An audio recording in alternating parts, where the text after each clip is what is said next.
How has the question of Israel come to claim such a massive role in these people's psyche that it defines not only how they see the Middle East, but informs how they view every other struggle in the world? Well, one thing is era of profound stupidity, in which, as I've said for many years, the adults have left the room. An example of the adults leaving the room is the idea that a truant schoolgirl from Sweden should dictate global climate policy. Never seemed to me a good idea. Hey my loves, welcome back to my channel. It's your girl Baby Hair Frills React. We're back again for another douglasmurray's video. You guys know I bring douglasmurray's here on my channel, and today is another hot debate, and the title states the ultimate clash: douglasmurray's obliterates Greta Thunberg, the spoiled little BRAT. Guys, I can't wait to watch this controversial issue going on, and it's gonna be a very controversial one, trust me guys.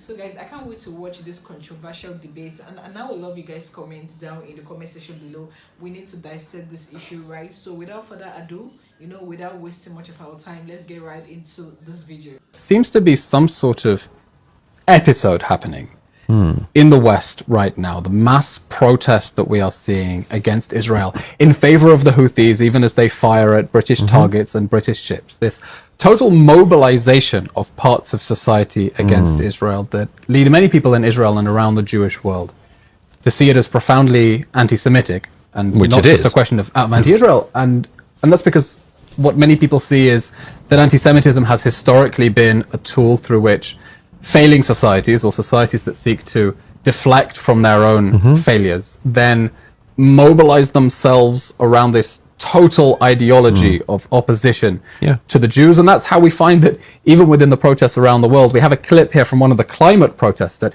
Israel seems to play a role in all these other different causes. Well, yes, which because has nothing that it's really related to. It does have something to do with it, because I mean, several reasons. One is the thing you say about the nature of anti-Semitism in societies that latch onto it. We all know that it's a very, very bad sign when a society lurches towards anti-Semitism for lots of reasons. One of them is for the society itself. It suggests that the society is dissolving and degrading into a feverish place.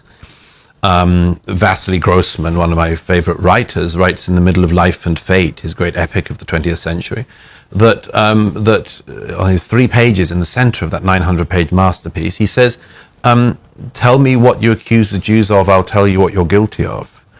Absolutely true. Absolutely true. And how's that playing out now, do you see? Well, I mean, for a lot of people, it's working as no, the people you mentioned, like why are the climate people? Well, let's have a look. We actually have a little clip from Greta Thunberg, who's become one of the major Hamas fangirls recently.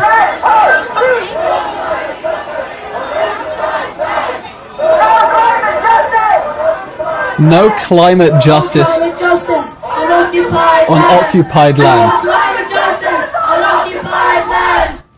I mean, what are they talking about? How has the question of Israel come to claim such a massive role in these people's psyche that it defines not only how they see the Middle East, but informs how they view every other struggle in the world? Well, one thing is era of profound stupidity, in which, as I've said for many years, the adults have left the room. An example of the adults leaving the room is the idea that a truant schoolgirl from Sweden should dictate global climate policy. Never seemed to me a good idea. Always seemed to me she should spend more time in school. And the fact that so many politicians bowed to her views on, I mean, I said when she first emerged, people didn't like to criticize her when she first emerged, because they said, well, here's a schoolgirl who's autistic. I dare you to criticize her. I dare you. And I remember saying when she first emerged, like, what is this game? If I found a younger person who was more autistic and adored fossil fuels, and I put that person out there, would I win? Okay, it was always a trap, the Greta Thunberg thing. Always a trap. Now she's of age, she's an adult, and it's easier to criticize her, or it should be.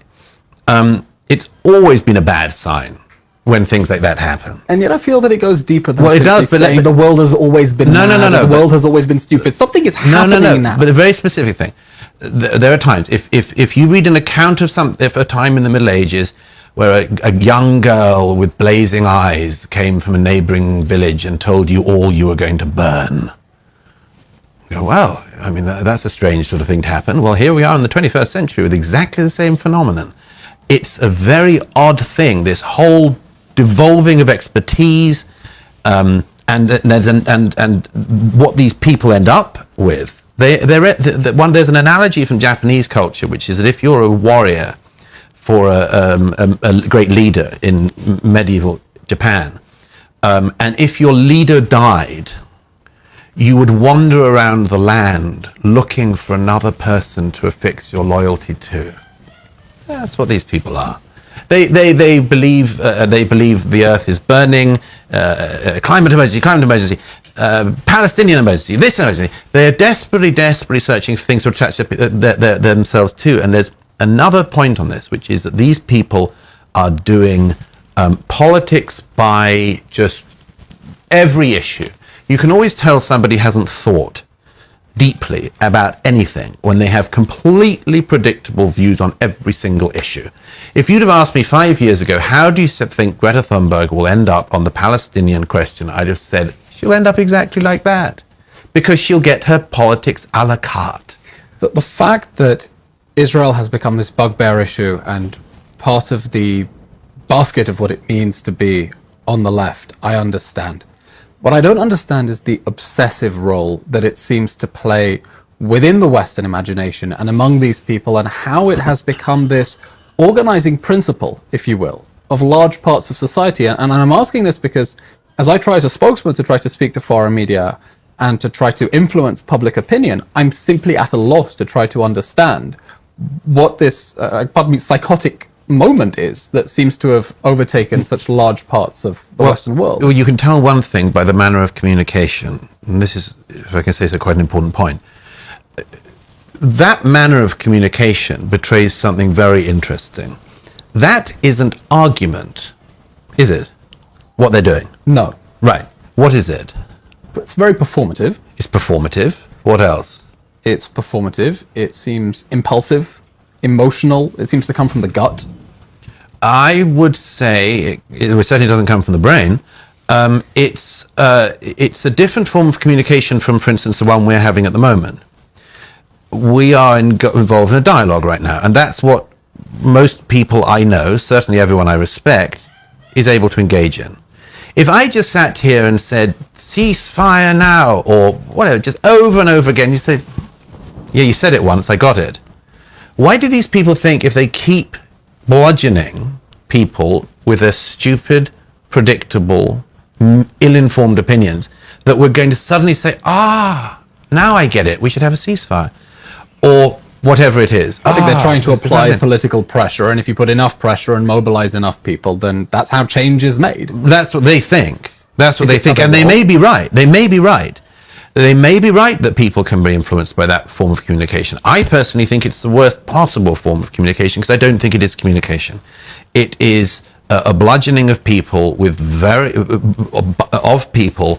by people who have a very, very limited understanding of these things. And that is, by the way, one other giveaway of it. If they understood anything about this, you wouldn't just keep saying the same thing over and over. You wouldn't decide every Saturday to just chant the same banality. If the reason they do it is because if you go underneath it, as you and I know from the people who go through the protests and ask any follow-on question, none of the marchers, almost none, would be able to answer a follow-on question. So they stick with the boring, ill-informed mantra, and they hope that they will persuade us by it. And I hope that it doesn't work.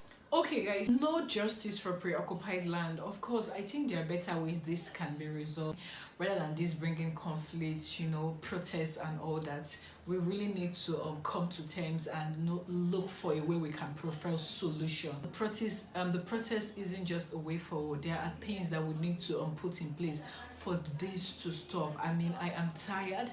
The protests, the conflicts, everything going on, that's not just the way forward. No justice for an preoccupied land. We need to actually look into this. Guys, I can't be the one talking. I need you guys comment. You guys have been fair enough in the comment section below, and I must applaud you all. But I need you guys comment down in the comment section below. What do you guys think about this issue at ground? how can we prefer solution, how can this be resolved, how can things be put in place, how can justice come up. This is what my channel longs for, right? So I don't want unpleasant comments. I want every one of us to be cautious with our comments down in the comment section below. Hear your view, you know, let's get to prefer solution and see whether our voice can be heard. If you're new, you're welcome to my channel. This is Baby Heifers React, where I react to trending news, trending videos, trending updates happening all over the world. So if this might interest you, you might consider subscribing to our channel, right? If you're a new subscriber, I love you so much. So kindly hit the subscribe button to join the family, turn on the notification bell so you'll be the first to get notified whenever I post new videos, right? Share, like, and give us a good thumbs up. We've come to the end of today's video. I love you so much, and I'll see you in my next video. Bye. Sending loves.